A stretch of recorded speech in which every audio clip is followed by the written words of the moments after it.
Bien, vamos entonces a empezar el día de hoy. Obviamente hemos señalado, silencio, por favor, habíamos señalado que continuaremos el día de hoy desarrollando el proceso constitucional de amparo y en este sentido vamos a ver cada una de las tipologías de amparo, tanto amparo contra normas legales, amparo contra resolución del Tribunal Nacional de Cuidado de las Elecciones, Tribunal Nacional de Justicia, amparo contra amparo, también el amparo contra laudos arbitrarios y desde luego el amparo en el cual se identifica alguna vulneración de derechos fundamentales genuinamente donde en el contexto donde se aplica esta acción.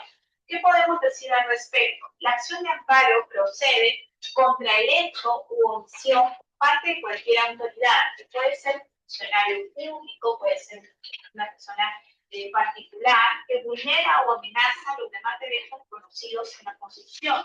En este caso, el catálogo de derechos que protege la acción de amparo está reconocido en qué artículo. ¿En qué artículo habíamos dicho? Artículo 44 del Código Procesal Constitucional.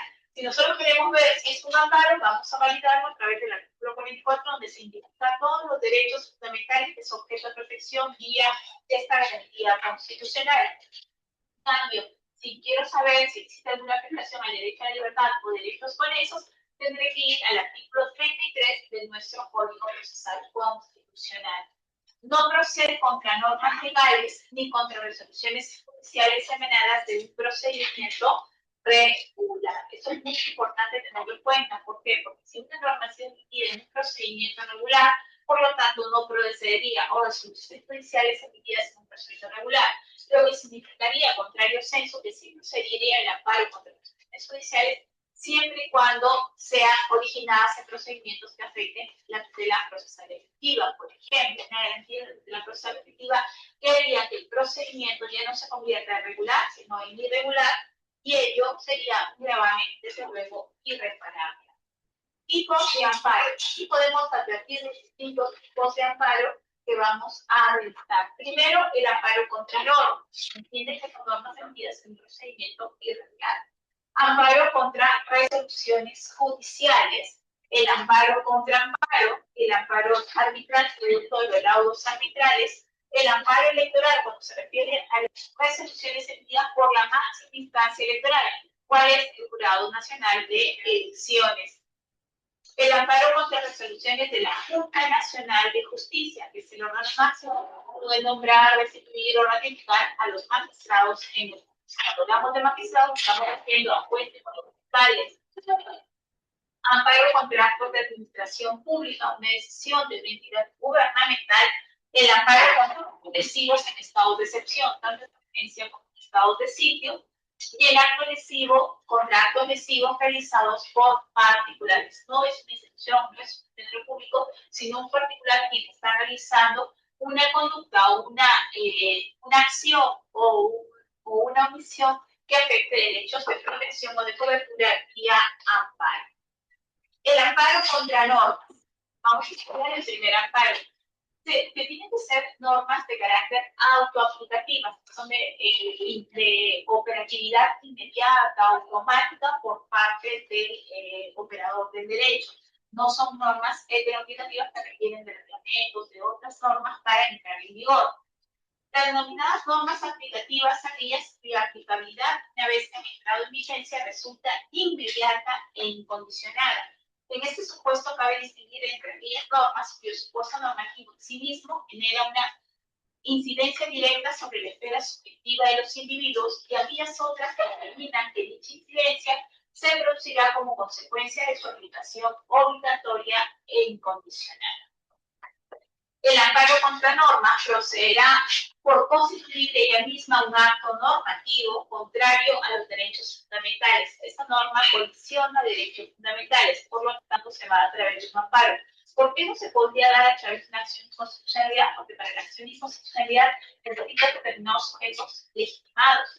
El interés de legitimación activa tiene distintos roles. La acción de inconstitucionalidad no la puede pedir cualquier persona. Tiene que ser el fiscal de la nación, tiene que ser el defensor del pueblo, puede ser el poder judicial o un número determinado de ciudadanos o el colegio profesional. Entonces, existen determinados sujetos. Por lo tanto, para cuestionar la naturaleza de la norma, podríamos utilizar el amparo.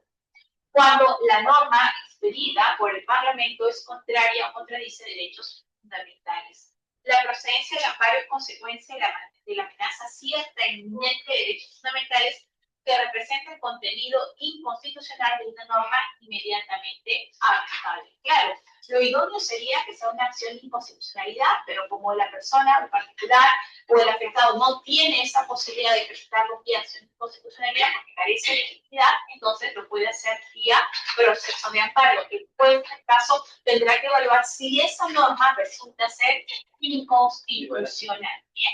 Buenas tardes. Si resulta ser inconstitucional, el juez, ¿qué es lo que hace? No la deja sin efectos, no simplemente la inaplica. Lo que existe este amparo contra normas es la inaplicación de la norma que parece inconstitucional. Es lo que se conoce principalmente como control difuso, porque en este caso los jueces constitucionales, a quien va dirigida el amparo contra normas, lo harían de esa manera, ¿no? Declarar inconstitucionales, declarar inconstitucional, entonces que aplica la norma que le parece que es inconstitucional, porque una declaratoria propia de inconstitucionalidad no le corresponde hacerlo a ese juez, sino le correspondería hacerlo al Tribunal Constitucional, pero advierte que es inconstitucional y por lo tanto la inaplica, declararía fundado el amparo contra esa norma, porque esa norma, su contenido incide directamente con la vulneración del derecho fundamental. El caso práctico lo vamos a ver de esta manera. Se interpone una demanda de amparo contra la Municipalidad Metropolitana de Lima, contra una institución del Estado, solicitando que se declare inaplicable, no dice inconstitucional, sino inaplicable al caso concreto, el decreto de legalía 060-2003, que declara zona rígida para cualquier tipo de concentración pública el sector de máxima protección dentro del centro histórico de Lima, pues considera que vulnera sus derechos fundamentales de reunión y de participación política. Muy interesante. ¿Por qué?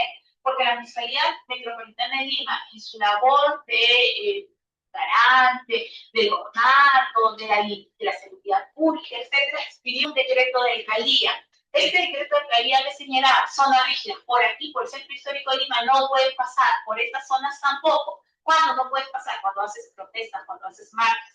Si quieres protestar, marchar, lo puedes hacer, pero por estas zonas que están liberadas, pero no por aquellas zonas que son de protección o de consideradas zonas rígidas. Bien, en ese sentido, es la ordenanza, que la persona que se siente afectada de esa ordenanza le señale y dice, por favor, y apliquemos a través de un amparo contra la norma, solicito que se aplique el decreto de alcaldía 060-2003 porque afecta a mis derechos políticos. ¿Cuáles son mis derechos políticos o derechos civiles? A la reunión y la participación política. Incluso el derecho a la protesta, ¿no? Porque uno lo que hace cuando realiza este desplazamiento está protestando públicamente y son derechos constitucionales.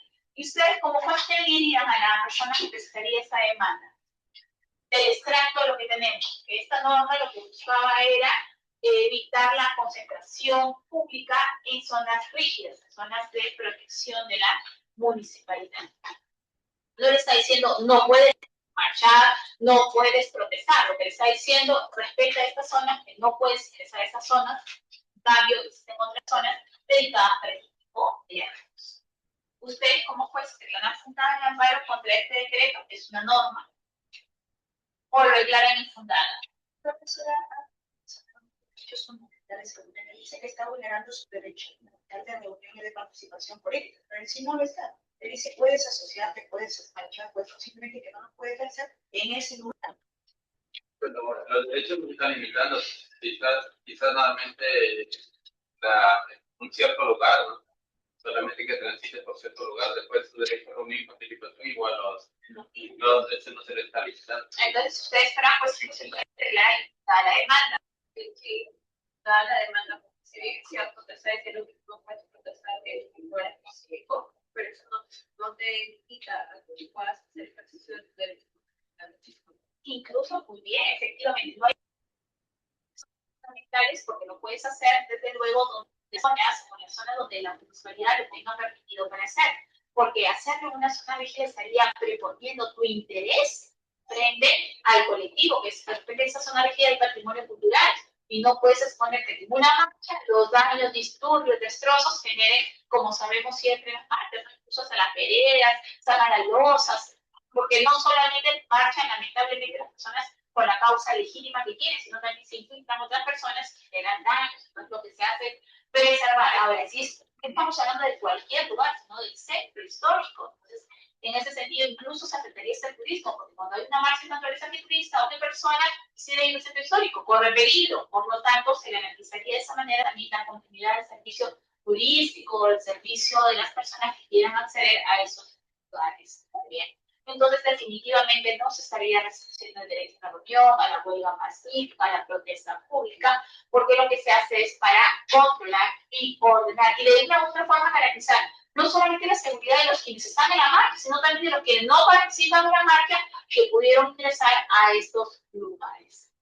Imagínense ustedes, primero que cuando se abren las marchas, no sé si la municipalidad será, pero ellos ingresan tampoco a antes ingresaban a la plaza de armas, ¿no? A la catedral. Ahora, bueno, cuando la catedral está remodelada, ahora cualquier marcha se hace casi en lo que es la proyección aquí, de la casa del Casalina para adelante.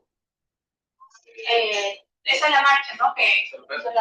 Salaberry, ¿no? Por ejemplo, Salaberry lo utilizan para hacer de repente esos desplazamientos, pero ya no ingresan a la ciudad. Imagínense ustedes, ya está colapsado, que haya una marcha, ya cuando se acerca la alcaldesa para todas sus actividades, ¿no? Y ya lo deja en una circunstancia del día viernes, por ejemplo, más allá de la misa, el público, con una buena acción positiva, se dan por todos los monumentos, ¿no? Y figuras, ¿no? Religiosidad, pero el tráfico ha sido catastrófico. Hoy pasabas en la mañana y era imposible.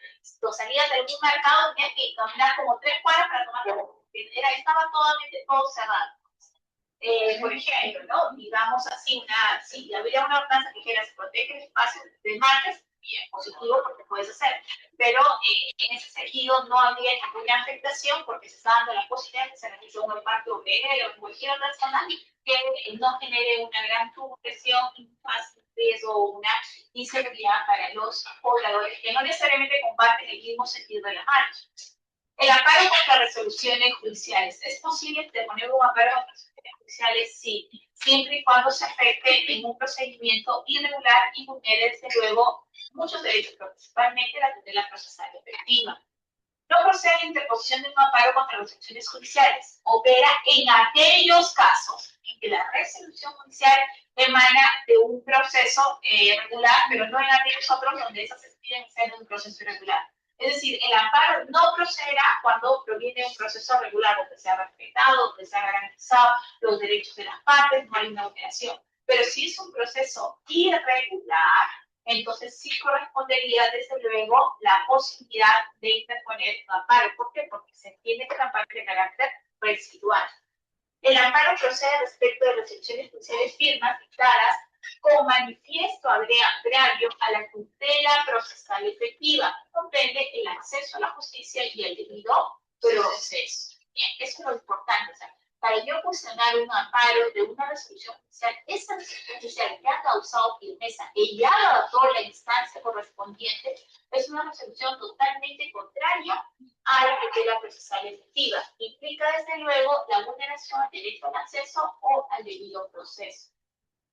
Como caso práctico tenemos el siguiente. La recurrente, es decir, la demandante, interpone una demanda de amparo contra el titular del primer juzgado mixto de Huamanga, aduciendo la violación de su derecho de propiedad.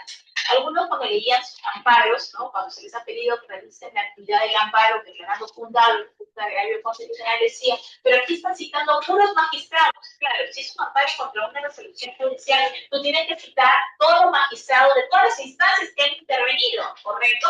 De la primera instancia, porque si dice que es un amparo que agota la vida, tiene que ser del juzgado, tiene que ser de la sala civil y tiene que estar, desde luego, si se interpuso recurso de casación y ha sido rechazado ese recurso de la Corte Suprema. Por eso, así sucede. Igual, cuando no había corto contra la resolución judicial, de igual manera, todos los jueces que han intervenido en la emisión de esa resolución judicial desde la primera instancia hasta la determinación también se comprenden dentro del corpus. Entonces, en este caso, ¿qué es lo que señala la demandante? Interpone una demanda de amparo contra la resolución, y contra el juez del primer juzgado mixto de Huamanga, aduciendo una vulneración de su derecho a la propiedad.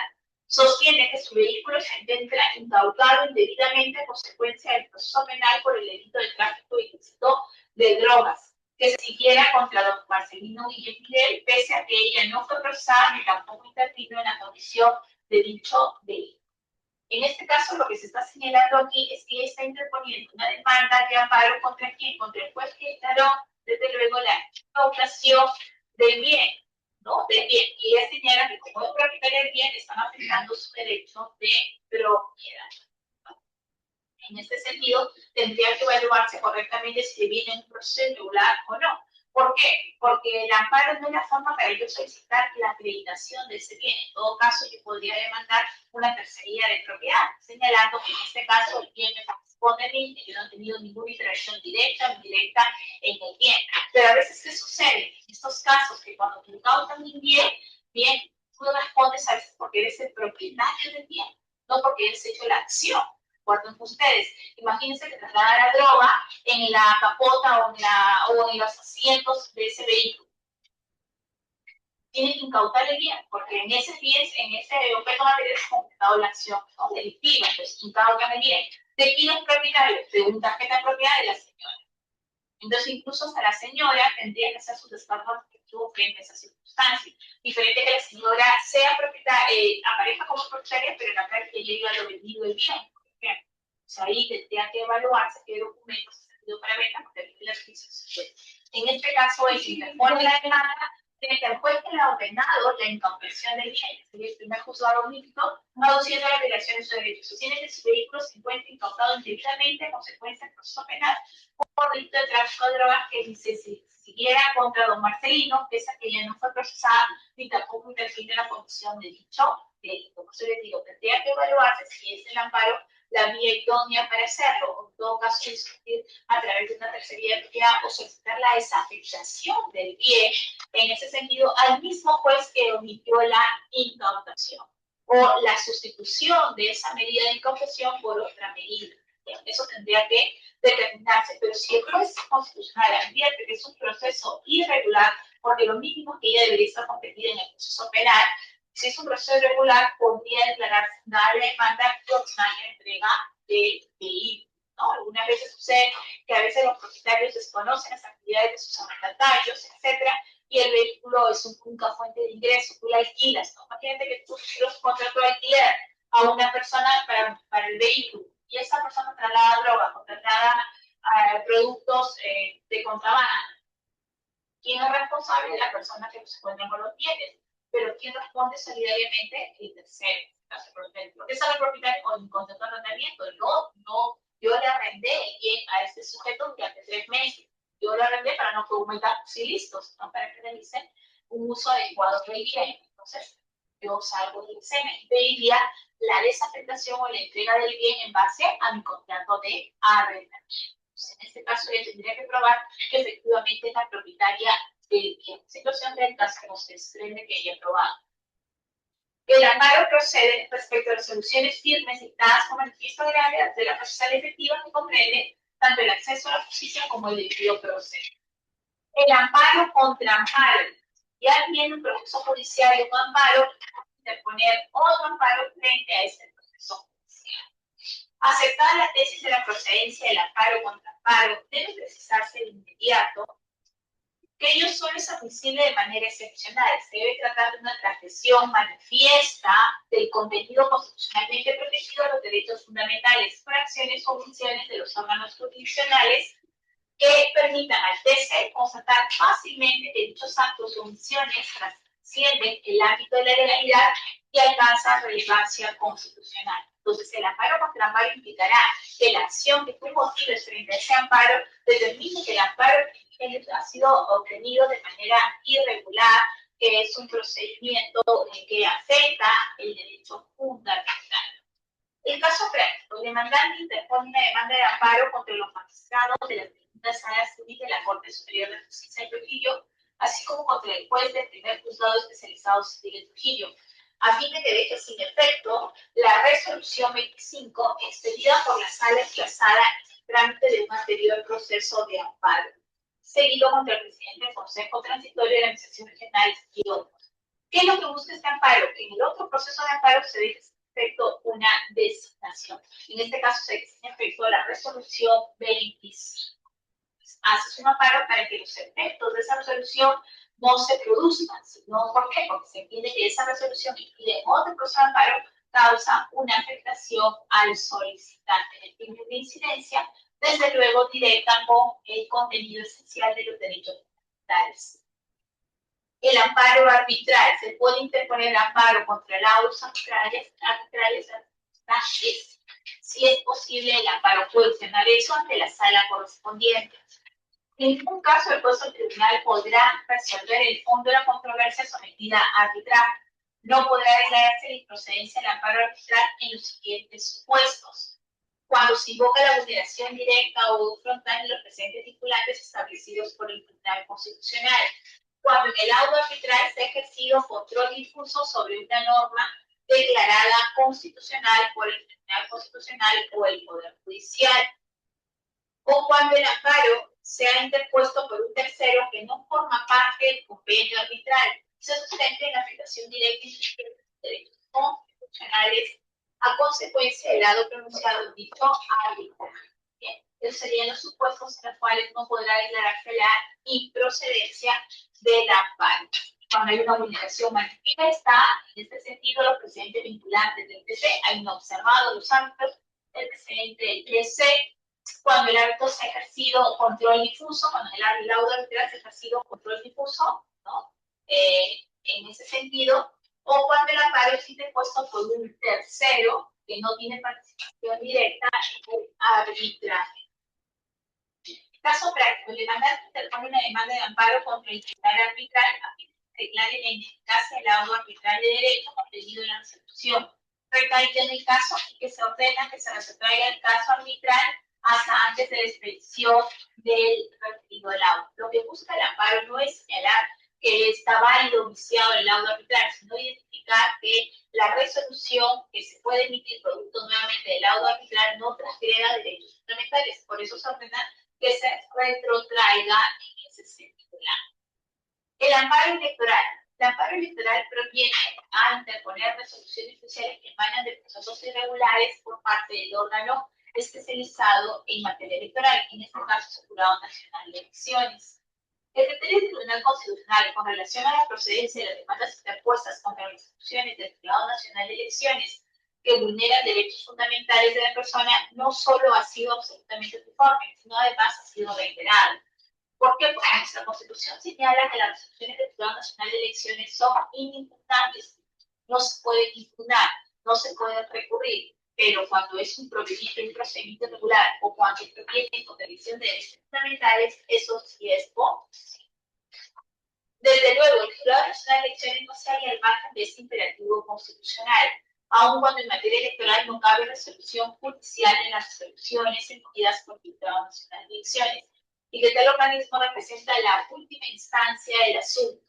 Dicho criterio solo puede considerarse como válido en tanto y cuanto se trate de instituciones ejercidas en forma debida, o lo que es lo mismo, compatible con el cuadro de valores caracterizados reconocido por la misma Constitución. ¿Qué nos quiere decir con ello? Que solamente se podría interponer una demanda de amparo contra instituciones expedidas por el máximo órgano, no contra el jurado electoral especial, sino contra el Jurado Nacional de Elecciones, siempre y cuando sea de manifiesto agravio que afecte los derechos, principalmente los derechos civiles o los derechos políticos.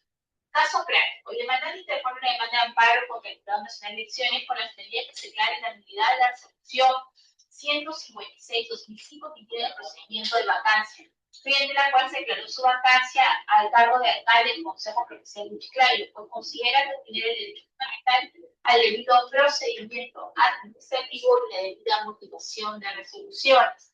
Principalmente se cuestiona ese tipo de resoluciones de amparo electoral porque no se ha respetado el procedimiento de instancia respectiva o, por ejemplo, sino de debida motivación de la resolución, es una motivación aparente o no existe motivación alguna en la resolución. Recuerden ustedes que no solo las sentencias, no solo las actuaciones fiscales deben ser motivadas, sino todo acto de la administración pública debe ser motivado.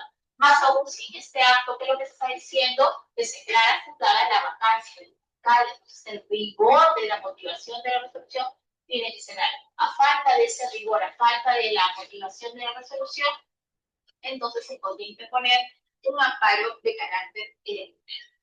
Amparo contra resoluciones de la Junta Nacional de Justicia. No proceden los procesos constitucionales cuando se consideran resoluciones definitivas de la Junta Nacional de Justicia en materia de institución y ratificación de jueces y fiscales, siempre que dichas resoluciones hayan sido motivadas y dictadas con previa presencia del imputado, audiencia del imputado.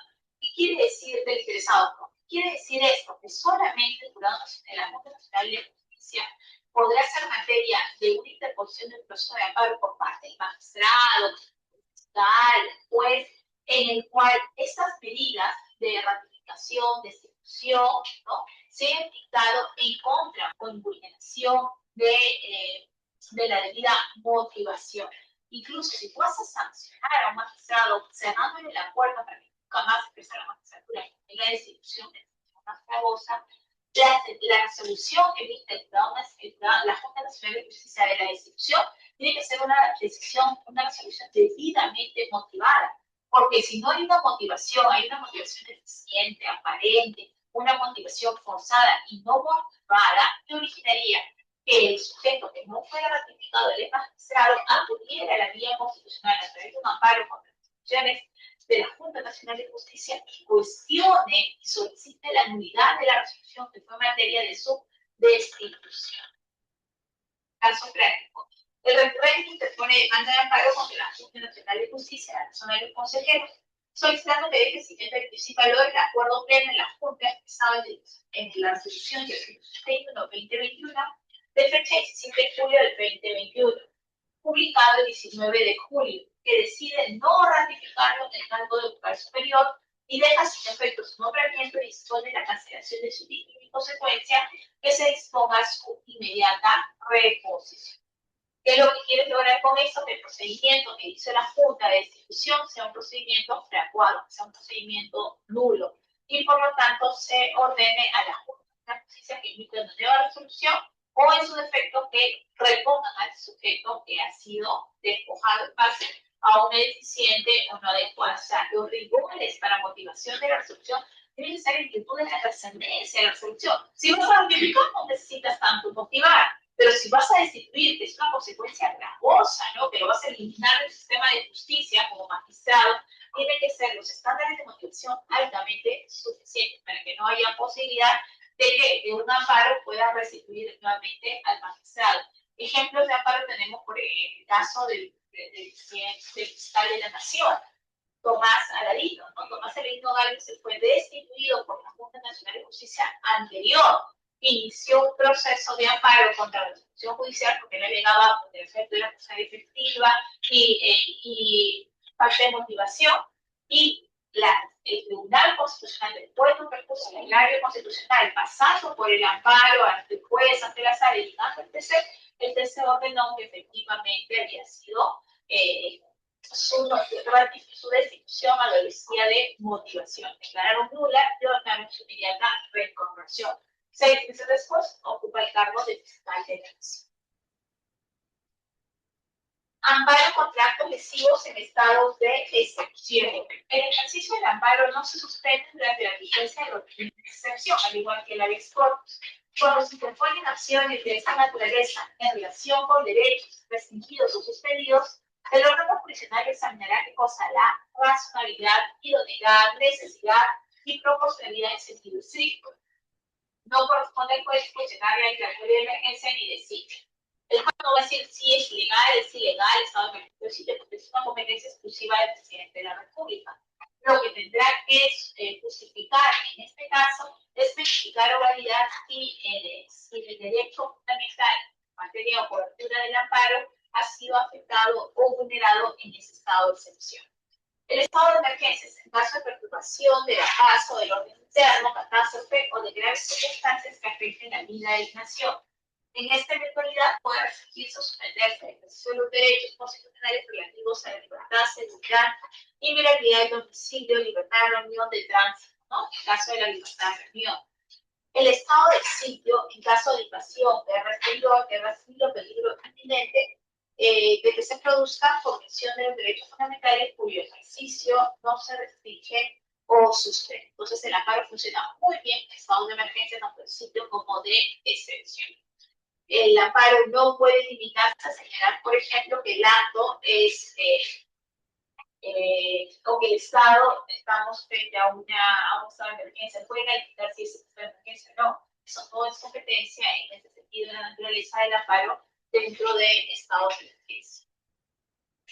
El caso práctico. Se interpone una demanda de amparo en contra de la prevención ilegal realizada en contra de suscripto y 5 integrantes de su familia. La prevención ilegal sí lo privaron de su libertad, puesto que el efectivo policial ingresó a mi casa sin autorización judicial, alegando la realización de una reunión, sin tomar en cuenta que el domicilio contigo con mis familiares que llegaron de viaje el día anterior. Luego de eso se me previno que no podía organizar reuniones. En este caso, por el hecho de que se encontraba en un estado de emergencia, estaba prohibido hacer reuniones.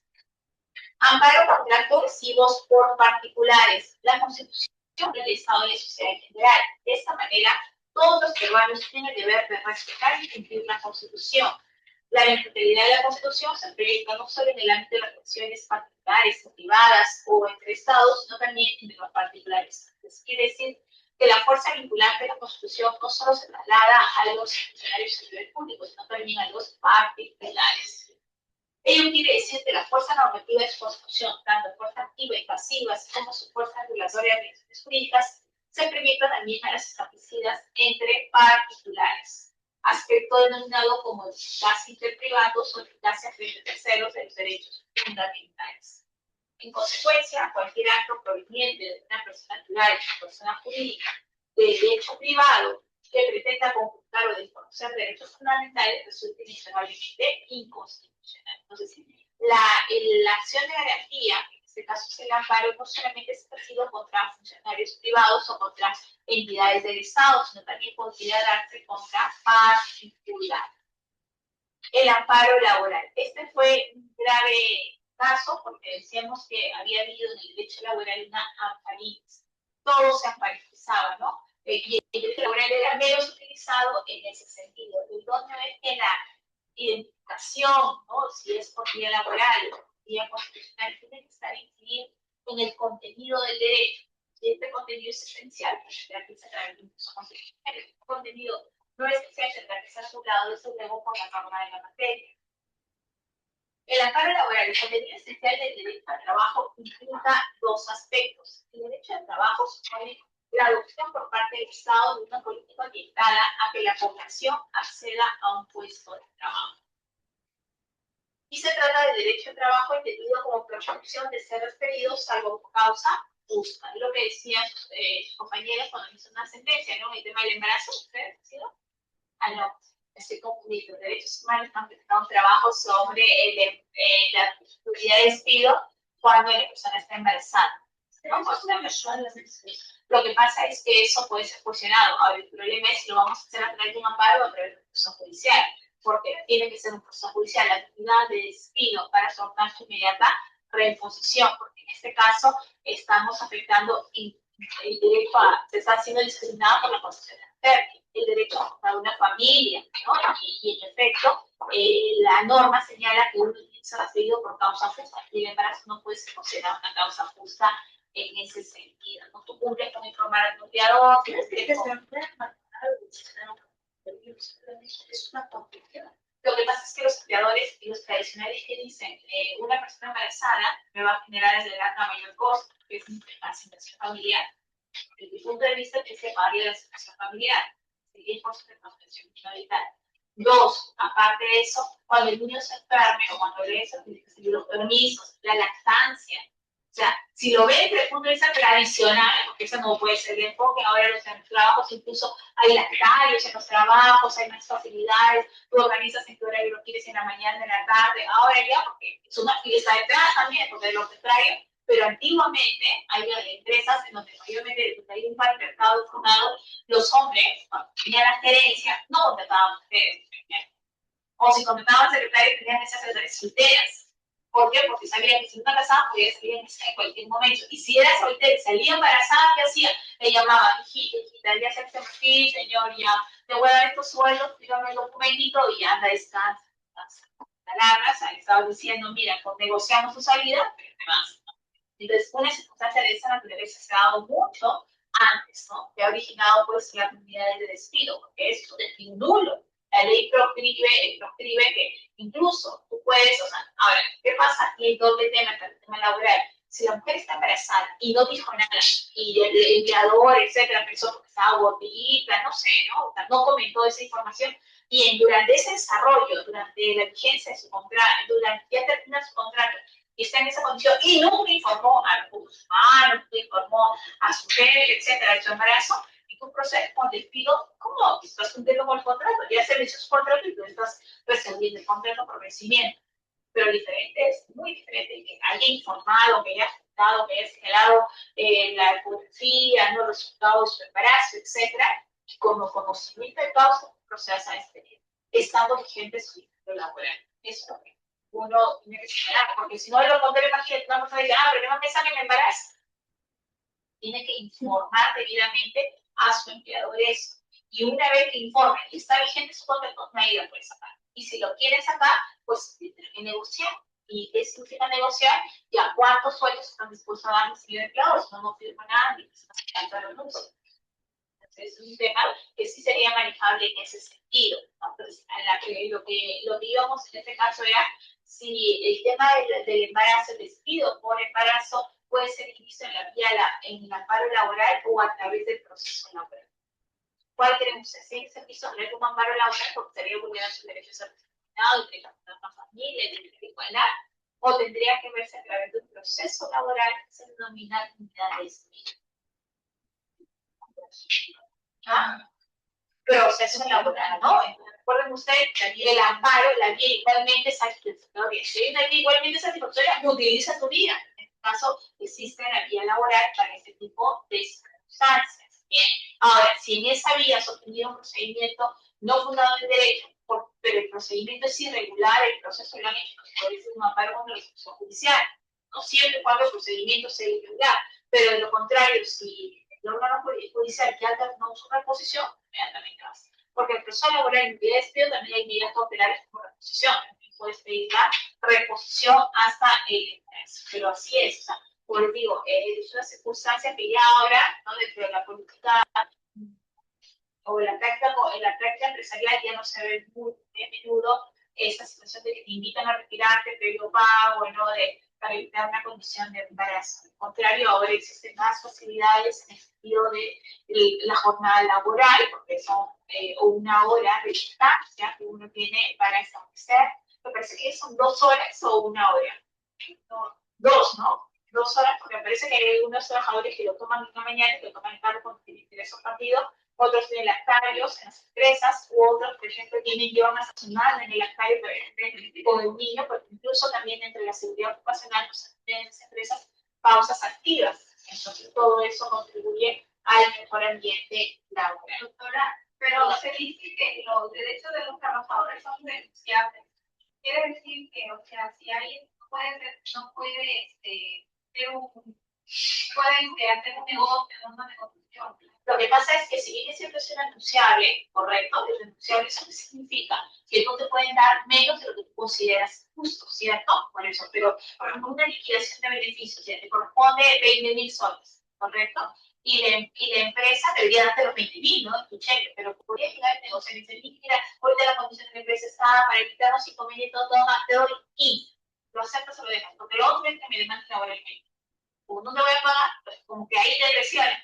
Y ahí ya tengo tu CTC para que la retires, etcétera. Ya tú firmas, que estás firmando por 20, pero acá estás a recibir 17, o estás a recibir 15. Tú puedes negociar, transar. Por ejemplo, un trabajador que ingresó y nunca le pagaron beneficios, etcétera, estaban con recursos honorarios, o sea, yo totalmente naturalizado. Era bueno, pero le trabajaban como los recibos por honorarios, ¿no? Al final, cuando dice la empresa, dice, ya, te puedo decir, chao, gracias, le dice, señores, he estado 5 años tirando los honorarios, pero mi trabajo era con su formación, prestación personal de servicio, etcétera. Entonces, disfrazado contrato laboral. me corresponde esto de liquidación, imaginemos los 50.000 soles. Ah, ya, bueno, no te vamos a dar. ¿Qué te parece si te damos 30? A nada. ¿Tú los 50 los puedes recuperar? Sí, pero ¿dónde? En proceso judicial. ¿Cuántos años? Unos 5 o 6 años. Es preferible ahorita, nada. Yo siempre he sido de las abogadas conciliadoras en el sentido de que cuando son temas laborales, ¿no? Temas laborales, claro, si el trabajador quiere ese poder judicial, lo puede hacer, tiene todo el derecho, se va a demorar la vida, porque los procesos laborales están sumamente lentos, ¿no? Por ejemplo, como es un proceso ya organizado, la audiencia de conciliación tiene como desde la fecha de internet de demanda 6 meses. La audiencia de juzgamiento, que le llaman, o de comisión de sucedas peticiones, se programan al 2028, 2029. Sí está el tema de laboral, está como casi penal, ¿no? Que los juicios están entrando al 2031 actualmente. Salvo que con el nuevo mandatario nos diga elección de jueces populares y traen abajo todo el judicial, ¿no? Pero el caso que estamos comentando es así. Entonces, lo que recomiendo es negocio, ¿no? Se negocia, se firma el documento, una acta de transacción judicial, en donde usted lo desiste de una pretensión y se reconoce. Él firma por el monto de los 50 de honorario, pero se le paga el monto que se haya convenido de los 20. Pero en caso de las instituciones públicas como la municipalidad, ¿cómo se en ese caso? Porque mi papá tuvo 30 años de servicio y para liquidarlo tenía que pagar en 48 horas. Sí, claro. Pero hicieron el cronograma de 2 años, pagándole todo ese monto en cuotas. Claro, lo que pasa es que, bueno, pues las municipalidades dependen de su recaudación diaria, ¿no? De su recaudación o de su presupuesto. Ahí es correcto lo que ha pasado, porque en ese sentido también las municipalidades deben proveer en su plan, ¿no? Claro, se les asigna el dinero, ellos deben tener la conciencia de cuándo van a ser jubilados, cuándo va a ser su proyección, para de esa manera tener esa caja en ese sentido, pero no sucede de esa manera. Lo idóneo hubiera sido que tu papá aprende esa propuesta de los 2 años y la firmó. Y mi papá se fue por la vía legal por Sonafi. No, porque no va ahí, se va. No, es Sonafi. No va. Nos fuimos y no intercede ahí. Mi papá se fue por lo penal por abuso de autoridad, primero, pero no procedió. No, le dieron la razón al alcalde. Entonces, bueno, mi papá se vio por tantos años, se vio obligado a aceptar lo que era la conciliación, era único que le quedó, que no era justo, pues. Otra por el dinero, porque tenían abogado, pagar, el honorario y el tiempo, ¿no? Sí, es un poco largo el proceso, pero en el tema público no he tenido ninguna experiencia en ese sentido. Pensé que es una crítica que interviene, en el caso en concreto, porque yo entiendo que debe haber un presupuesto asignado y en este caso ese presupuesto tendría que ser pagado. Porque ellos ya tienen la plata, lo tienen con anticipación, pero para el nuevo año. Ya mi papá estaba ya y le están cumpliendo con el pago. Sí, pero a él le fijaron todos los fines de mes, pero a veces se pasan de 4 años. Claro, ese es uno de los grandes problemas. En el tema laboral privado, por ejemplo, puedes tener esos margen de negociación, porque el privado tiene la disponibilidad, entre comillas, de dinero, pero a veces no quiere pagarte lo que corresponde, ¿no? Entonces, si tú no quieres tener no me quieres pagar, tienes negocio, yo no quiero negociar, pero voy a hacer una FI, te van a pelarte, de ahí con esa acta, porque ahí te genera una conciliación. No va a querer conciliar el empleador, entonces te vas al proceso judicial, y eso debe ponernos, ¿no? Tiempo. Porque recuerden ustedes que una vez que tienes la sentencia, que te va a meter pago, por ejemplo, de 20.000 soles, ¿qué va a suceder? Que el empleador la va a pelar.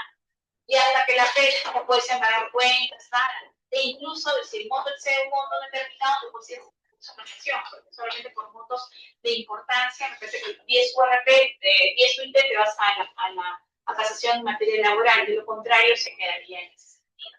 Pero todo depende de los empleadores. Hay empleadores tan tercos que tú dices, mira, mejor negociemos, está pidiendo este monto y no quiero que el juez me lo diga. Sabiendo que vas a perder, porque en el tema laboral los principios se invierten, pues la carga de la prueba que tiene el empleador, el principio de primacia de la realidad subsiste, etc. Y hay situaciones para abogados muy forzosas. ¿Cómo puedes decir que no es tu trabajador si ha estado ahí, que ha realizado su ordenación, hay correos que te dicen? Es casi inventar una historia que no corresponde y sabes que al final no te van a dar la razón. Por eso, el tema laboral, si eres un abogado demandado, bien difícil que ganes, ¿no? Ahí el trabajador, sí o sí, hay de repente ganancias con respecto al monto, ¿no? A las expresiones que puedes hacer en la liquidación. Pero de ahí son derechos, ¿no? Que como dice la norma, ¿no? Diferencial, son miles, pero pues, un contenido económico, en ese sentido sí puede haber una transacción, pero es un derecho patrimonial, el tema laboral. Puede haber esa negociación por la cual uno puede negociar el plazo en 6 meses, 3 meses. O le presta una situación muy mala pero, y le dice, mira, te voy a pagar pero en 3 meses. O te pago con estos bienes. Puede aceptar, es una forma de pago. Una situación de esa naturaleza. El derecho laboral sí es una norma bien interesante, ¿no? Pero eso sí, el abogado que quiere dedicarse a la laboral tiene que vivir austeramente por muchos años, porque muchas veces los abogados laborales cobran al final del proceso. Al inicio te cobran una suma 50, pero al final te dicen ya, después de la liquidación 40%, 30%. Tú firmas el contrato sujeto a eso. O sea, y para que se dé el cobro, pues pueden pasar muchísimos años. ¿No? Ese es el tema, porque les digo, pero cuando se da, en el caso, tengo un caso de un amigo que es abogado, pero solamente de grupos empresariales, ¿no? Pero de la perspectiva de trabajadores, grupos empresariales. Y claro, son montos de gerentes, funcionarios de empresas privadas, ¿no? que han desarrollado trabajo, pero al mismo tiempo por una planilla le pagaba, pero él realizaba por un conjunto de empresas del mismo grupo económico. Entonces, bajo la figura de lo que se tiene en España, el levantamiento del velo económico, puede ser un doctorado en España, se ha vuelto, pero es, y te cobra 30% de liquidaciones. O sea, al inicio no tiene ni un sol, correcto, nada, me dicen, pero a los procesos que le duran 3 por 3, 30%, en un proceso puede ganarte de repente 2.000, con 3 por procesos que tenga, y después te digo, pero vivir austeramente, porque me decía siempre, el intervalo de tiempo, no recibo nada, pues tú sabes cómo son los procesos, cuánto tiempo de más, pero al final, como sé que voy a ganar, siempre pongo esos casos donde el voto es, ¿no? El último que ha postulado me dijo que fue como 1.200.000, porque le han dado en la asistencia, porque son gerentes, son asesores financieros, etcétera, de grupos económicos. Entonces, digo, qué bien, ¿no? Sí, y así, o por ejemplo, el era de Piura y cogió, por ejemplo, todo lo que era Excel Piura, otro nombre ya, el ese grado Piura, todos cogieron, todos los acumulados, un éxito de uno, fue en masa todos. Y ahí como una propiedades en fibra con esa, pero que después de 2, 3 años. Decía yo, o sea, el proceso laboral que duró todo ese tiempo, 2, 3 años fue la ganancia. Sí, o sea, por eso le digo, vivir austeramente. El abogado penal no sufre de eso. El penalista, como es la libertad de juego, te pagan por adelantado el 50% y después te van a quitar el 50%. Ese sí, ¿no? Ese porque estás ahí. Pero en el laboral, imagínate, cuando hablamos de cosas laborales de menor cuantía es mucho más, por eso les digo, es ser abogado laboralista. De la otra parte, cuando no tienes la razón, es bien complicado, porque vas a crear un argumento que no va a tener respaldo, y que al final, a la larga, es retrasar, teniendo la posibilidad del empleador de pagar. Eso es lo cuestionable, lo sensible. Teniendo la posibilidad de pagar, no es que el empleador te haya salido robando, no que te haya dado la buena fe. Un buen trabajador, evidentemente no, tiene derecho a sus beneficios. Depende también de las personas que lo ejerciten o no lo ejerciten, ¿no? Como tal. Por ejemplo, hay personas que dicen, no, no quiero tener problemas, complicaciones, ya no voy con lo que me dan. ¿Y firmo dónde firmo? ¿No? O, por ejemplo, el empleador le dice, ya, no quiero que trabajes conmigo, pero mi contrato vence todavía en 6 meses. Pues para yo irme, puedo irme, sí, pero págame los 6 meses, pues, porque mi contrato está por los 6 meses. Ya, pero como me quieres que me baje mi pago y no quiero estar en la vida, págame con 2 meses, me voy. Ya depende, como les digo, de los intereses o eso, o de que no me vas a ver los 6 meses hasta la cara, ¿no? O sea, ya dependerá, ha habido casos, ¿no? Yo he trabajado bastante en temas corporativos, pero en ese sentido. Y para mí, como abogada del demandado, era bien complicado, nunca iba a tener un éxito, ¿no? En una demanda laboral, ¿no? Por ejemplo, en el caso de los choferes, son, los ayudantes de choferes te pagan por honorarios. No, pues ayudante de chofer no vas a pagar por honorarios si tu chofer quiere que te haga las estaban vendiendo como el ayudante vas a y realizar los viajes, evidenciar todo eso. Incluso exportación, sí o sí. O el ayudante de chofer que le paga el chofer, no, le paga la empresa. Eran cuestiones sí o sí inevitables. Hay que negociar con el ayudante, no nos queda de otro. Y la empresa decía, no negocie, no negocie. Si lo vamos a perder, quieren que lo alargue, pues lo alargamos, pero inevitablemente va a llegar un momento que lo vamos a pagar, sí o sí.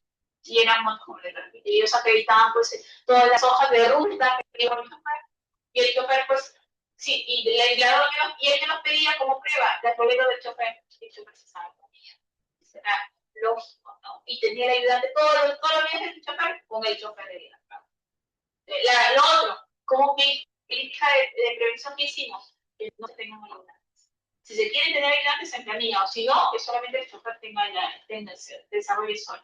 Pero la idea era por el tema de los robos que había antes, no sé si ahora seguirá, pero antes había en carretera bastante robos. Cuando la carga era apreciada, o sea, era de alto valor, se consideraba el ayudante carretera, ¿no? Con ese respaldo. Pero después se dijo, no, pues si vamos a tener esa contingencia, porque fue que uno nos empezó a demandar, ya consiguieron un abogado y todos empezaron en cadena de demandar. Sí, así sucede. Entonces, o dijimos, o lo ponen a los ayudantes en planilla, o seleccionan cuáles son los que deberían sí estar en planilla, los otros ya no, o lo otro es que no. Después de 2 años dijeron, no ayudantes, ya todos los pone el chofer. Y empezaron los robos, muchas veces. ¿No? Y fue así la situación, pero por reducir costos laborales que podrían tenerse. Los demandantes interponen acción de amparo contra las empresas Telefónica de Perú y Holding S.A. con el objeto de que se abstenga de amenazar y vulnerar los derechos constitucionales de los trabajadores a los cuales representan, en virtud de la aplicación de un plan de despido masivo contenido en un resumen ejecutivo elaborado por la Gerencia de Recursos Humanos de la primera de los demandados, ¿no? Pues aquí lo que se estaba discutiendo en este caso es el plan de despidos. Aquí, en el caso telefónico, hay sentencias del Tribunal Constitucional en la que desarrolla, por ejemplo, la figura del despido incausado, del despido fraudulento. O sea, porque ya la ley tenía modalidad de despido, que es el caso de la mujer embarazada, y otros, desde luego, ¿no? Que porque es, por ejemplo, una persona es sindicalista, sacas de la empresa, no el sindicato lo saco porque es un peligro, nulidad de despido. La mujer embarazada, despido. Pero aquí, en esta sentencia, el Tribunal Constitucional, igual hasta el Tribunal Constitucional, el curso de agravio constitucional, creó el precedente con respecto a lo que es el causal,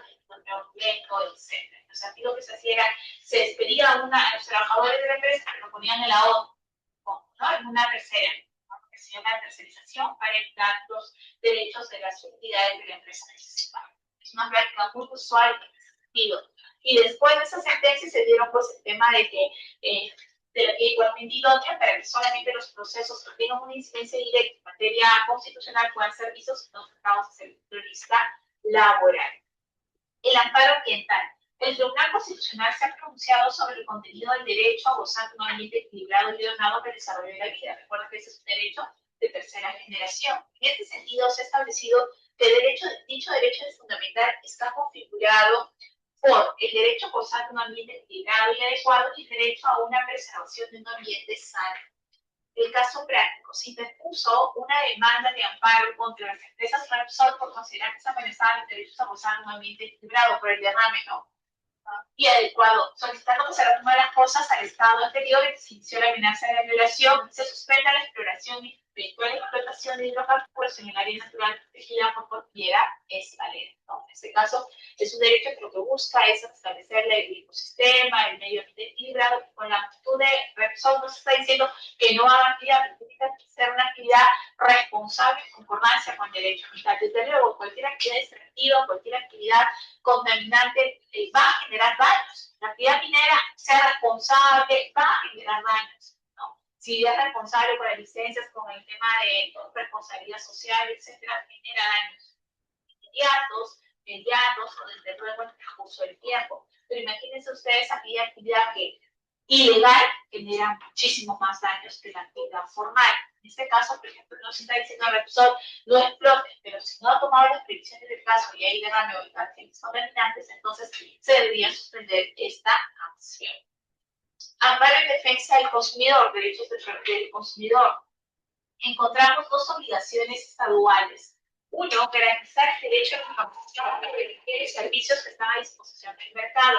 Esto implica la consignación de datos reales, suficientes, apropiados y fácilmente accesibles. Recuerden ustedes cómo intervenió el TECOPI a través de la Comisión de Protección al Consumidor, cuando, por ejemplo, había un producto que le decía la foto con la vaquita, y en realidad no era leche de vaca, sino era leche de cualquier otro material de vaca, ¿no? De cualquier otro elemento. O chocolate o cacao, cuando en realidad era saborizante y no era chocolate. Entonces, ese tipo de situaciones podría originar una demanda de amparo, porque hay una distorsión en la información que brinda, un etiquetado de repente de los productos. Velar por la salud y seguridad de las personas en su condición de consumidores o usuarios, eso implica que se asegure que los productos y servicios ofertados en el mercado deban ser tales que utilizados en condiciones normales o previsibles no pongan en peligro ni riesgo la salud o la vida de quienes lo consumen o los usuarios. Por eso hay medidas que se adoptan, ¿no? Hay alguna alerta, algún producto que fue interesado indebidamente en un lote y lo retiran los productos, ¿no? Entonces, o cuando fue de repente también de panetón, ¿no? De una campaña navideña, retiraron los panetones todos, me parece, porque tenían, y después salió una prueba de oficio de Indecom diciendo que ya no, que no, que un error, pero ya pues, logró el impacto, una O se vendió en Navidad, ese producto se dañó totalmente, ¿no? O esos productos que son ustedes, ¿qué se llaman? Doritos, no, videos, no, había otro, me parece. Sí, ¿se acuerdan que hubo un tiempo que los, no? ¿Por qué? Porque algunos productos que se revelaron ahí tenían efectos contaminantes. Por lo tanto, puedes pedir a Benítiro, etc. Me decían algunos, ¿no? Que pese a que estaban retirados, por internet contactaban para que le compren los productos, ¿no? Hasta incluso se había subido el precio, porque siempre al ser humano parece que lo prohibido le parece más interesante, ¿no? Porque si hay una norma que retiraba del mercado esos productos, no podían ser vendidos, ¿cómo vas a estar interesando que te vendan estos productos, ¿no? Entonces, el caso práctico tenemos Robin S.A. interpone acción de amparo contra el Indecopy solicitando la reposición de la cosa al Estado anterior a la violación de sus derechos constitucionales. Manifiesta que mediante la resolución 840-2002 Indecopy han sido vulnerados los derechos constitucionales de libertad de empresa, comercio, industria, pluralismo económico, libre competencia y debido proceso. Por ejemplo, eso lo hubiera podido hacer todos con Indecopy, por el cómo se dio Indecopy diciendo con unos exámenes que había un producto no apto para el consumo humano, después posteriormente rectificó ese error, pero ya el daño había sido, ¿no? en ese sentido. Más aún para aquellos que les gusta el panetón todo. Requisitos de la demanda de amparo. En los procesos de amparo, la demanda se presenta por escrito y deberá contener cuando menos los siguientes datos y anexos. Primero, la designación del juez de quien se interpone se entiende que debería ser un juez constitucional. En lugares donde no hay juez constitucional tendría que ser un juez. O, en su defecto, un juez mixto. Hay lugares donde no hay jueces civiles, pero sí hay jueces mixtos, que son civiles, penales, de todo. Dos, el nombre, la identidad y domicilio procesal del demandante. El nombre y domicilio del demandado. Cuatro, la relación generada de los hechos que hayan producido este vías de producir la agresión del derecho constitucional. Una habitación fáctica sobre los hechos que han producido el agravio o que están en vías de producirse. Porque no solamente el agravio se da cuando hay una concreción exacta del daño, sino también cuando está a punto o ya está realizando pretendiente para ello. 5, los derechos que se consideran violados o amenazados, ¿no? De la vida, de vida a continuación, derecho a la propiedad, derecho a la herencia, etc. Sí, el petitorio que comprende la determinación clara y concreta de lo que se pide, que se pide una reposición al estado anterior, que se declare nula la resolución, etc. Y 7, la firma del demandante o de su representante, su apoderado, y la de su abogado. ¿Por qué el apoderado? Porque recuerden ustedes que el amparo no necesariamente la misma persona lo puede interponer, puede ser designada a través del poder a un tercero. Este sería en este caso el apoderado. La admisibilidad de la demanda. Prohibición de rechazo liminar. Recuerden ustedes, esta es una de las variaciones que se tuvo con el Código Procesal Constitucional, que no se puede rechazar limitarmente la demanda, que está elegida para declararla improcedente. De conformidad con los fines del proceso constitucional de defensa de los derechos fundamentales, en los procesos constitucionales de la vía corpus, amparo, data y cumplimiento, no procede el dictamen original de la demanda. Inadmisibilidad, sí. Si el juez declara inadmisible la demanda, concederá un plazo peritorio de 3 días al demandante para que subsane esta omisión o defecto bajo procedimiento de archivar el expediente. Esta resolución podría ser materia de apelación. O sea, claro, tú lees la demanda y no la puedes declarar improcedente, pero advierte de que apenas no ha cumplido, no se ha identificado claramente los derechos. Recientemente, por el diario El Comercio, que a veces ingreso, se dio la siguiente información, que en la alcalde actual de Lima, ¿quién es el actual alcalde de Lima? Renzo Gallardo había interpuesto una demanda de amparo contra el Jurado Nacional de Elecciones, ¿no? ¿Qué le ha declarado? Inadmisible. ¿Por qué le declarado inadmisible que tiene que subsanar? Indicar qué es lo que quiere, ¿no? Que aclare su territorio, si quiere unas nuevas elecciones, si quiere una auditoría, no lo sé, pero le ha dicho ahí uno de los requisitos, bueno, no he leído la resolución obviamente, pero en el titular de la noticia dice que uno de los cuestión que se le ha pedido es que aclare realmente lo que quiere. Pues cualquier inadmisibilidad podría ir por alguno de los requisitos que no se ha precisado dentro de la demanda efectuatoria, por ejemplo, ¿no? O realmente los datos del demandado, o quizá que nos identifique cuál es el acto lesivo, si está en grado consumado o no, etcétera, ¿no? Pues una circunstancia que encuentra ahí de la inadmisible, le dado 3 días para que subsane. Y esta resolución podría ser apelable, porque si no la subsanas o subsanándola te declara inadmisible por otras circunstancias, te podrías apelar esa determinación, porque puedes pensar de que sí, sí está, tu defecto sí está identificado claramente, sin embargo no lo advierte de esa manera el juez. La primera instancia. En los procesos de amparo interpuesta la demanda por el agraviado, el juez, en el término de 15 días hábiles bajo responsabilidad, señalará fecha y hora para la audiencia única, que debe lugar en un plazo máximo de 30 días hábiles.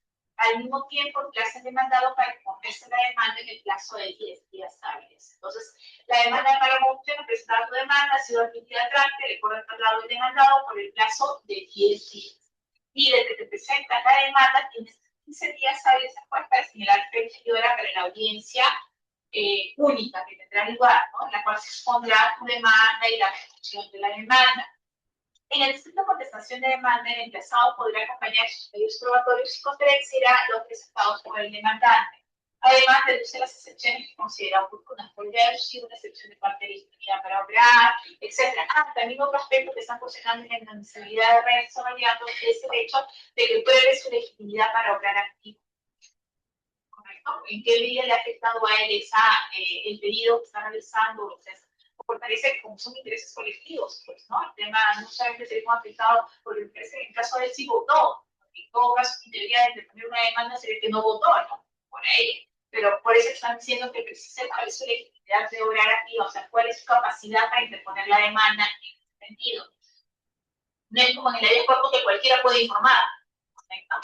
El juez pone en conocimiento al demandante de contestación a su demanda para que en la audiencia única alegue lo que crea oportuno. En ese momento, o sea, una vez que este contigo contestaste la demanda, el juez lo notifica de la contestación de la demanda al demandante. Y en la audiencia única, cuando sustente el demandante, sustente el demandado, cada uno coloca los efectos de su contestación, porque tiene que decir algo a la demanda del demandado, como algo que tiene que decir el demandante frente a la respuesta del demandado. Entre esta notificación y los alegatos deben mediar por lo menos 10 días calendario. Nosotros vamos a hacer una circulación del proceso de amparo, que tiene que ser más bueno.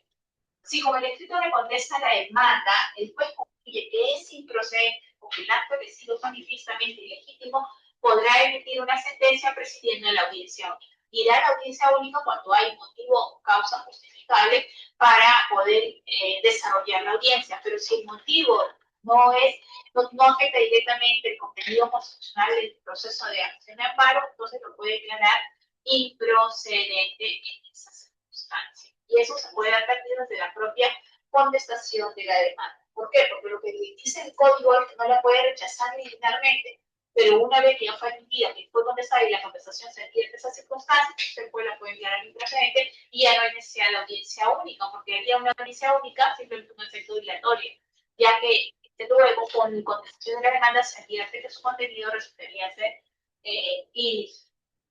El recurso de apelación a los procesos constitucionales de amparo procede contra las resoluciones que las partes consideran que la agravian. Fundamentos para interponer un medio imputatorio que cause un agravio, que es cargarle un perjuicio, un gravamen.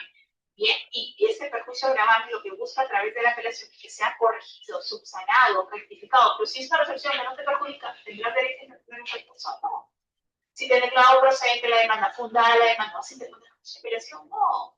En este caso le correspondería al demandado interponer, porque ahí sí le perjudica esa resolución.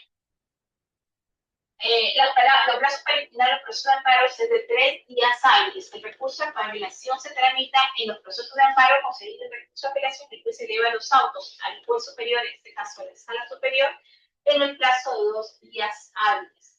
El superior jerárquico fijaría el hora para la vista de la causa, el plazo de 5 días. ¿Qué es fijar la vista de la causa? ¿Qué días llevará a cabo el informe oral de apelación donde sustentará lo que ha sustentado por escrito, sin necesidad de emitir autoabocamiento? Notificado con la resolución que fijaría el hora para la vista de la causa, los abogados pueden solicitar informe oral dentro de los 3 días hábiles posteriores a la notificación. Esto sucede en todos los procesos. Tú apelas, tienes derecho a dar tu informe oral, a oralizar tu apelación ante la sala, a convencer de que efectivamente lo que ha resuelto ha causado un perjuicio. Y no solo la parte que ha impugnado, porque también tiene derecho a ser oído la otra parte, aquel que va con una posición ganadora, probablemente. Entonces, se emite un informe oral, máximo te dan 5 minutos para que informes de manera puntual los aspectos de tu apelación y los aspectos de tu absolución a la apelación. Realizada la causa, el juez resuelve en el plazo de 10 días, ¿no? Y te notifican que se sentió la resolución. Si es adversa la resolución, no conforme a tus intereses, tendrán la posibilidad de interponer recurso de agravio constitucional. Lo que se les pide a ustedes, ¿no? La sentencia de recurso de agravio constitucional. Sentencia proveniente del recurso de agravio constitucional. Contra la resolución de segundo grado que declara impugnada un procedente de la demanda, procede el recurso de agravio constitucional ante el Tribunal Constitucional, el famoso RAC, ¿no? Dentro del plazo de 10 días contado desde el día siguiente la notificación de la resolución. ¿Cuántos días tenías para apelar? 3. Para apelar, 3 días tenías para apelar. Muy bien, 3 días. Y para interponer recurso de agravio constitucional tienes 10 días. 3 y 10 días. Concedido el recurso del presidente de la sala, remite al Tribunal Constitucional el expediente dentro del plazo máximo de 3 días que se termina la instancia. Bien, ¿qué podría pasar? Un rechazo a ese recurso, o sea, una inadmisibilidad, sí, cumple con derecho a recurso de queja y sea elevado a las Cortes, en este caso, al Tribunal Constitucional. En el Tribunal Constitucional es obligatoria la vista de la causa en audiencia pública. Informe oral, por eso en algunos casos de amparo, recuerdan ustedes el famoso caso de del señor de Cora fue televisado el informe oral del Tribunal Constitucional por proceso de amparo, porque él lo que solicitaba era el derecho a la identidad de los menores, el derecho a los ¿no? Entonces fue televisado, fue por el proceso de agravio constitucional, puede ser el informe oral, así como el informe oral sale también el informe oral. Informe oral lo puedes hacer juzgado, no es prácticamente un informe oral, sino cosa legal. Luego en la etapa del juicio vas a dar alegatos, que son como el resumen de tu posición en el juzgado. Cuando apelas, puesto el recurso de apelación, el plazo de 3 días, pero no se la fecha de vista, pide dentro de 3 días, o sea, oral, y ahí vas a sustentar. Y al Tribunal Constitucional, cuando llega tu recurso de apelación constitucional, también puedes pedir informe oral. Como son casos de esa naturaleza, medios emblemáticos, pues hay toda esa cobertura. En el Tribunal Constitucional es obligatorio realizar la causa en audiencia pública. Los abogados deben reportarlo realmente si así lo solicitan. No se puede prohibir ese derecho en ninguna circunstancia bajo sanción penal. Ahora, son muchas las partes que están pidiendo el informe oral. No, todos tienen derecho a hacerlo. Poquito.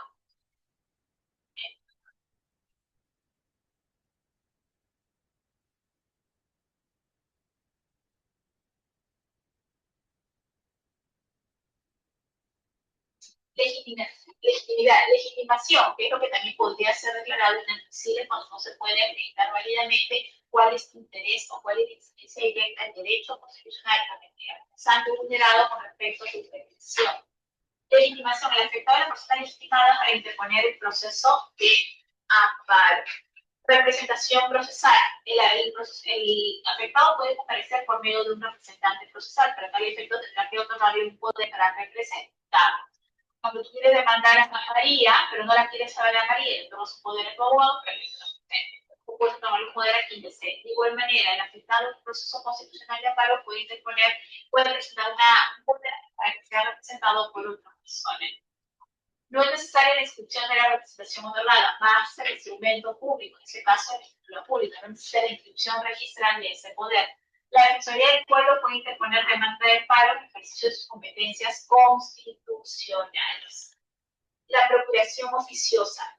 Cualquier persona puede comparecer en nombre y no tiene representación procesal cuando éste se encuentre imposibilitado para interponer la demanda por sí misma, sea por atentado concurrente contra la libertad individual, por razones de fundado temor o amenaza, por una situación de inminente peligro o por cualquier otra causa anulada. Cualquier persona podría ejercer esta procuración oficiosa siempre y cuando la persona afectada o la que debería haber presentado no se encuentre privado de libertad.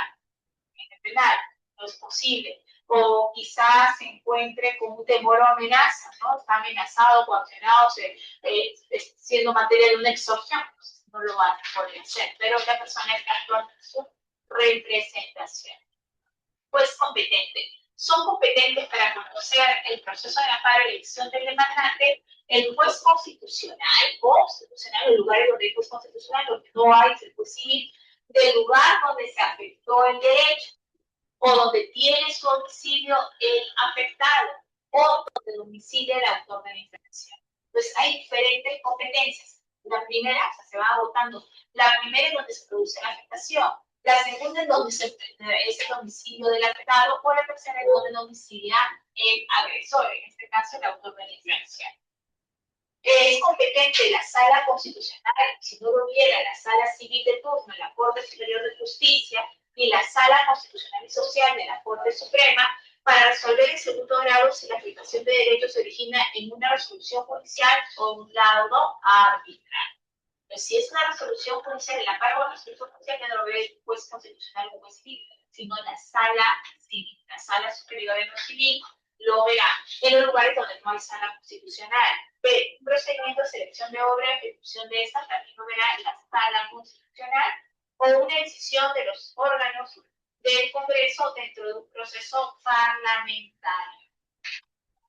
En el proceso de amparo no se aplicará la prórroga de la competencia territorial bajo sanción de nulidad de todo lo actuado. Aquí lo más importante, el agotamiento de las vías previas. Por eso se dice que en el amparo no se puede recurrir directamente como única vía, sino si existen vías igualmente satisfactorias, agota esas vías igualmente satisfactorias antes de ir al amparo. El amparo solo procede cuando se hayan agotado las vías previas. En caso de dudas sobre el agotamiento de vía previa, se permitirá dar trámite a la demanda de amparo. Interesante, si no se tiene muy seguro si lo debiste agotar en la vía previa, la duda favorece, en ese sentido, la duda es a favor del amparo. No será exigible el agotamiento de las vías previas si una resolución que no sea la última en la vía administrativa es ejecutada antes de vencerse el plazo para que quede consentida. Dos, tampoco será exigible la vía previa, por el agotamiento de la vía previa, la agresión pudiera convertirse en irreparable. Si me voy a la vía previa, ya la agresión de la afectación de derechos se convirtió en irreparable. C, si la vía previa no se encuentra expresamente regulada o ha sido iniciada necesariamente por el afectado. Si la vía previa no existe, es una vía previa de la jurisdicción ordinaria y por lo tanto se requiere su pronunciamiento en la vía constitucional y no se resuelve la vía previa y los plazos fijados para su resolución. Hay una vía previa que le he utilizado, pero no se resuelve dentro de los plazos fijados, pues puedo ir en ese sentido vía el amparo. Esos son los supuestos en los cuales no es necesario el agotamiento de la vía previa porque su situación ya representa una afectación. Los derechos protegidos son los derechos que están reconocidos en el artículo 44 del Código Procesal Constitucional. La igualdad, libre desenvolvimiento, protección pública, libertad de conciencia, información, expresión, libre contratación, creación artística e intelectual, inviolabilidad de documentos privados, reunión, honor, intimidad, imagen, rectificación de informaciones instantes, asociación, trabajo, sindicación, negociación y huelga, derechos sociales, propiedad y herencia, derechos civiles, petición ante autoridad competente, participación individual o política en la vida política del país, derecho político, nacionalidad, tutela procesal efectiva que comprende debido a un proceso, ¿correcto?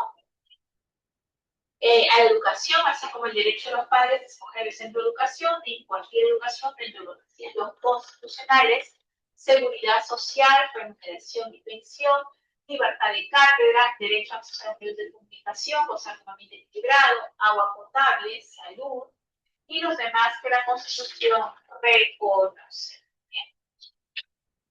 Plazo para interponer la demanda, lo que puso plazo de caducidad, 30 y 60 días. 60 días se produce la presión, 30 días se proviene de una resolución judicial. El plazo para interponer la demanda prescribe los 60 días hábiles de producida la afectación. Siempre que el afectado hubiese tenido conocimiento del acto lesivo, se hubiera llegado posibilidad de interponer la demanda. Si esto no hubiese sido posible, el plazo se computará desde el momento de la remoción del impedimento. No es necesariamente desde el momento que tomas conocimiento como afectado de esta decisión y este conocimiento debe estar debidamente probado para que a partir de ahí corran los 60 días hábiles. Tratándose de proceso de amparo iniciado contra la resolución judicial o laudo arbitral, en caso de interponer demanda de 30 días hábiles y se inicia con la notificación de la resolución o con la del laudo arbitral que tiene la condición de firme. Plazo para la interposición de la demanda. Para el plazo del cómputo del plazo se observan las siguientes reglas. El plazo se computa desde el momento mismo que se produce la afectación, aun cuando la orden respectiva haya sido dictada con anterioridad. Si la afectación y la orden del amparo son ejecutadas simultáneamente, el cómputo del plazo se iniciará en dicho momento.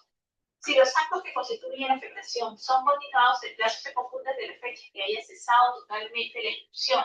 Si son una afectación continuada, no es de un solo acto, sino interviene en distintos momentos, desde que se cesa esa continuidad, desde ahí se empieza a computar el plazo de los 60 días, si es que se trata de una resolución judicial, o en este caso, cuando se trata de derecho fundamental. La amenaza de ejecución de un acto lesivo no da inicio al cómputo del plazo. Solo si la afectación se produce, se deberá empezar a contar el plazo. La amenaza no constituye misma, sino la propia afectación del hecho. Si el agravio consiste en una omisión, el plazo no concurrirá o no transcurrirá mientras no subsista la omisión. El plazo comenzará a contar una vez agotada la vía previa cuando ella proceda. Si ya se agotó la vía previa y ha sido adversa y tiene que poner un amparo contra este proceso, contra esa resolución judicial, el mismo tendrá que ser examinada. Él implicará el agotamiento de la vía previa, ya en la calidad de cosa juzgada en la vía previa. La sentencia que resuelve los procesos a que se refiere el presente título contiene el caso de identificación del demandante, de identificación de la autoridad o funcionario persona autora de la violación o amenaza de un derecho constitucional o agente renuente a acatar una norma legal o acto administrativo. La determinación precisa del derecho constitucional afectado, vulnerado o las consideraciones por las cuales ha sido infringido o amenazado. En el caso de determinación de la obligación cumplida, la fundamentación que conduce a la decisión adoptada y la acción adoptada señalando, en su caso, bajo responsabilidad, un mandato o un imperativo concreto que se ordena su disposición. Bien. En este sentido, imaginemos ustedes, cuando han examinado sobre el proceso de ley constitucional, la sentencia tiene casi esta misma estructura, ¿no? O sea, identificar quién es la persona demandante, quién es la que está posiblemente siendo afectada, contra qué autoridad o funcionario se dirige esta pretensión, y desde luego, si este funcionario ha realizado un acto que transgrede, hubo una emisión que incide fundamentalmente en el derecho a cobertura, la determinación precisa del derecho al amenazado, la fundamentación que produce la decisión adoptada, y desde luego, sí, cuál es esa decisión concreta en ese sentido, cuál es el mandato permanente a la cosa del estado anterior, declarar la actividad, etcétera, ese contenido específico que subyace a la sentencia. Muy bien. Entonces, este material es del doctor, yo les invito a que revisen al doctor José María Pacoricari, tanto en materia constitucional como en materia de derecho administrativo, es un gran referente. ¿Bien? Sus videos son muy largos, eso sí, pero tienen mucha información al respecto. ¿Bien? Es José María Pacoricari, profesor tanto en materia administrativa como en derecho constitucional y procesal. Bien, el material, hay bastantes materiales en la web, tanto videos como diapositivas de los temas. Son interesantes en ese sentido. Muy bien, entonces ya hemos terminado la presentación del proceso de amparo y tenemos que finalizar esta sesión a través de sus informes, a través de sus resoluciones, ¿no? La organización de lo que implica la sentencia que ustedes han analizado. Recuerden ustedes que en esa sentencia lo primero que tenemos que hacer es cuáles son los hechos, el contenido lesivo o la acción u omisión que se está señalando que es atentatoria de un derecho fundamental de cobertura en el amparo, identificar esos derechos. Después, luego, ¿qué resuelve el Tribunal Constitucional al respecto? ¿Cuál es su análisis en ese sentido? Y, como sabemos, tiene que ser fundada el proceso agrario constitucional. Preguntas, dudas, inquietudes, jóvenes.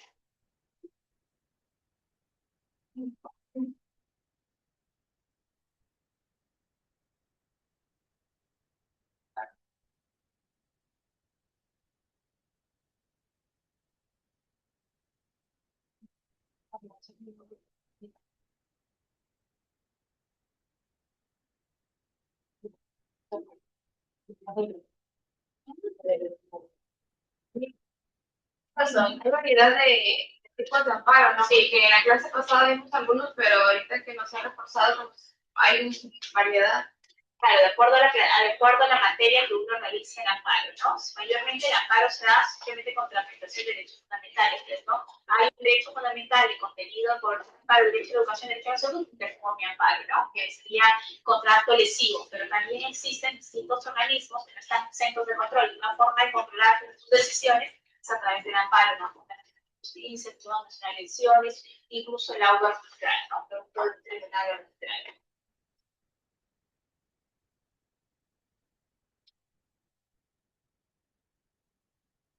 Y pues,